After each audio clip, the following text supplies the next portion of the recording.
craziest heists, I believe, off the top of my head. But today we're going to be focusing on just one crime, on one person, and this was actually requested by a viewer. I'll put your comment somewhere on screen, so thank you, William. I think it was. I can check anyway. But thank you, William, for your request. I always ask you guys for requests because it is very likely that I will do them because they all get added to the content spreadsheet that I continuously bang on about.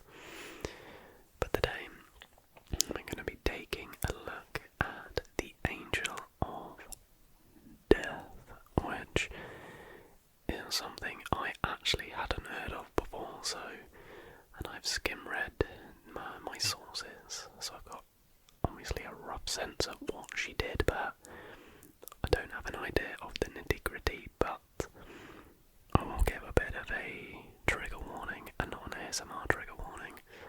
This isn't particularly light-hearted like my previous couple of true crime videos. There's, I think, some pretty dark stuff in here. Well, murders, essentially, and involving children, I believe. So if that is something you are definitely not interested in, then definitely go and check out one of my other videos. But for those of you who can stomach it and want to be relaxed at the same time, ironically, let's get into it.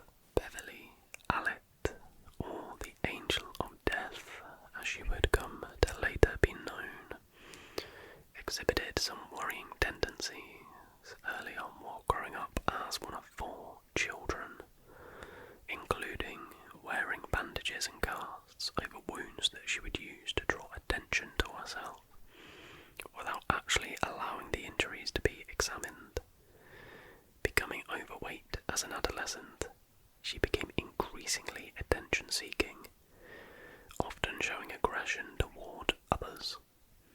She spent considerable time in hospital seeking medical attention for a string of physical ailments, which culminated in the removal of her perfectly healthy appendix, which was slow to heal as she insisted on interfering with the surgical scar. She was also known to self-harm and had to resort to doctor hopping, as medical practitioners became familiar with her attention-seeking behaviours. Allitt's behaviour in adolescence appeared to be typical of Munchausen's syndrome, and when this behaviour failed to elicit the desired reactions in others, she began to harm others in order to satisfy her desire to be noticed. She went on to train as a nurse and was suspected of odd behaviour, such as smearing feces on walls in a nursing home where she trained. Her absentee level was also exceptionally high, the result of a string of illnesses. Her boyfriend at that time said later that she was aggressive, manipulative and deceptive, claiming false pregnancy, as well as SA, before the end of the relationship. If she can get a boyfriend, there is hope for everyone. If the literal Angel of Death can get somebody, so can you. Despite her history of poor attendance and successive failure of her nursing examinations, she was taken on a temporary 6-month contract at the chronically understaffed Grantham and Kesteven Hospital in Lincolnshire in 1991, where she began work in the children's ward. There was only 2 trained nurses on the day shift, and 1 for nights when she started, which might explain how her violent attention-seeking behaviour went undetected for as long as it did. So moving on to her actual crimes now. Strap in, because this is pretty horrendous. Thank you, William, for the request.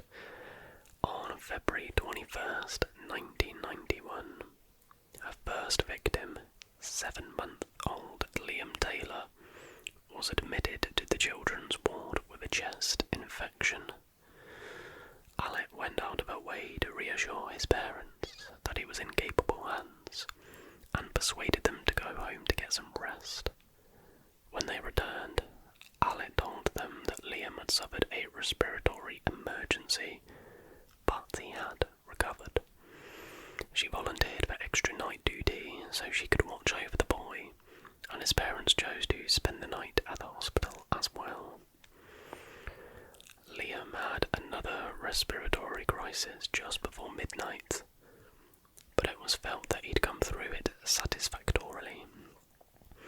Alec was left alone with the boy, however, and his condition worsened dramatically, becoming deathly pale before red blotches appeared on his face, at which point Alec summoned an emergency resuscitation team. Alec's nursing colleagues were confused by the absence of alarm monitors at the time, which had failed to sound when he stopped breathing. Liam suffered cardiac arrest, and despite the best efforts of the attending team, he suffered severe brain damage and remained alive only with the help of life support machines. On medical advice, his parents made the agonizing decision to remove their baby from life support, and his cause of death was recorded as heart failure. Alec was never questioned about her role in Liam's death.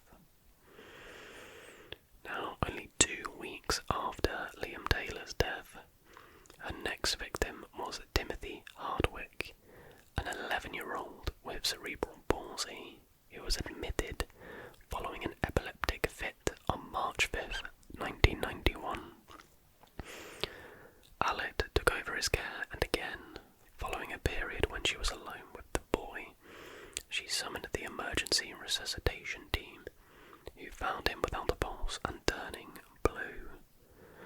Despite their best efforts of the team, which included a paediatric specialist, they were unable to revive him.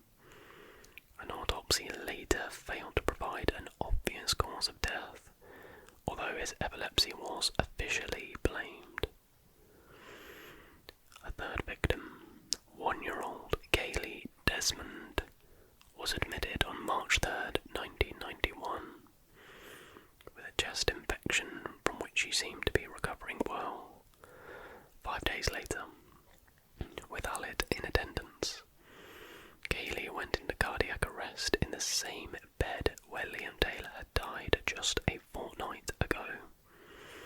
The resuscitation team were able to revive her, and she was transferred to another hospital in Nottingham, where attending physicians discovered an odd puncture hole under her armpit during a thorough examination. They also discovered an air bubble near the puncture mark, which they attributed to an accidental injection. But no investigation was initiated. 5-month-old Paul Crampton became Alec's next victim, placed in the ward on March 20th, as a result of a non-serious bronchial infection. Just prior to his discharge, Alec, who was again attending a patient by herself, summoned help as Paul appeared to be suffering from insulin shock, going into a near coma on 3 separate occasions.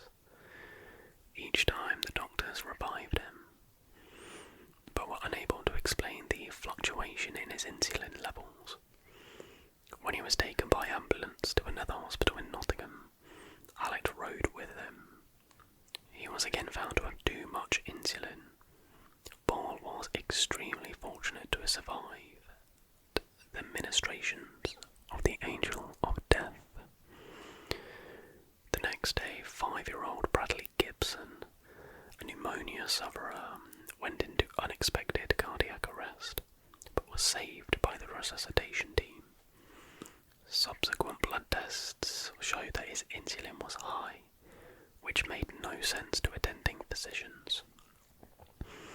Attendance by Alec resulted in another heart attack later that night, and he was transported to Nottingham again, where he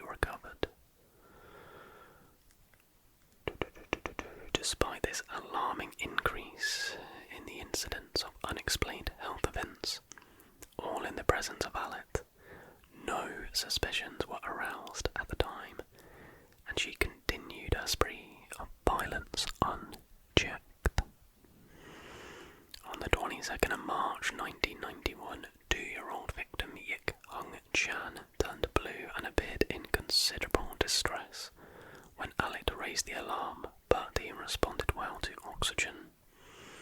Another attack resulted in his transferal to the larger hospital in Nottingham, where he recovered. His symptoms were attributed to a fractured skull, the result of a fall. Alit next turned her attention to twins Katie and Becky Phillips, just 2 months old, who were kept in for observation as a result of their premature delivery. A bout of gastroenteritis brought Becky into the ward on April 1st, 1991, when Alit took over her care. 2 days later, Alit raised the alarm, claiming that Becky appeared hypoglycemic and cold to the touch, but no ailment was found. Baby Becky was sent home with her mother. During the night, she went into convulsions and cried out in apparent pain, but when summoned, a doctor suggested she had colic. The parents kept her in their bed for observation, and she died during the night. Despite an autopsy, pathologists could find no clear cause of death. Becky's surviving twin, Katie, was admitted to Grantham as a precaution, and unfortunately for her, Alit was again in attendance. It wasn't long before she was again summoning a resuscitation team to revive baby Katie, who had stopped breathing. Efforts to revive Katie were successful, but 2 days later she suffered a similar attack, which resulted in the collapse of her lungs. Following another revival effort, she was transferred to Nottingham, where it was found that 5 of her ribs were broken, in addition to having suffered serious brain damage as a result of her oxygen deprivation. In a supreme twist of irony, Katie's mother, Sue Phillips, was so grateful to Alit to be Katie's for saving her baby's life that she asked her to be Katie's godmother. Oh my gosh, that is so sick, and not in the good way. Alit accepted willingly, despite having inflicted partial paralysis, cerebral palsy and sight and hearing damage on that infant. Yeah, that is outrageous. But can I just say, how was it nobody made this connection yet, that she's been present at all of these awful tragedies? There would have been at least somewhat of an investigation. But no, the next part starts. 4 more victims followed, but the high incidence of unexplained attacks in otherwise healthy patients and Alit's attendance during these attacks finally caused suspicions to be raised at the hospital. Yeah, about time. Alit's violent spree was brought to an end with the death of a 15-month-old baby called Claire Peck on the 22nd of April 91, an asthmatic who required a breathing tube. While in Alit's care only for a few minutes, the infant suffered a heart attack. The resuscitation team revived her successfully, but when again alone in Alit's presence, baby Claire suffered a second attack, from which she could not be revived. Yeah, that, she was pushing her luck a bit, wasn't she, Alit? I know that's massively, underplaying the stuff she's doing, but, I'm just sort of in awe that she was able to do it unchecked for so long, literally so long. Was it 13 children in total? That is outrageous. Although an autopsy indicated that Claire died from natural causes, an inquiry was initiated by a consultant at the hospital, Dr. Nelson Porter, who was alarmed by the high number of cardiac arrests over the previous 2 months in the children's ward. An airborne virus was initially suspected, but nothing was found. A test that revealed a high level of potassium in Claire's blood resulted in the police being summoned 18 days later. Her exhumation discovered traces of lidocaine in her system, a drug used during cardiac arrest, but never given to a baby. The police superintendent assigned to the investigation, Stuart Clifton, suspected foul play, and he examined the other suspicious cases that had occurred in the previous 2 months, finding inordinately high doses of insulin in most.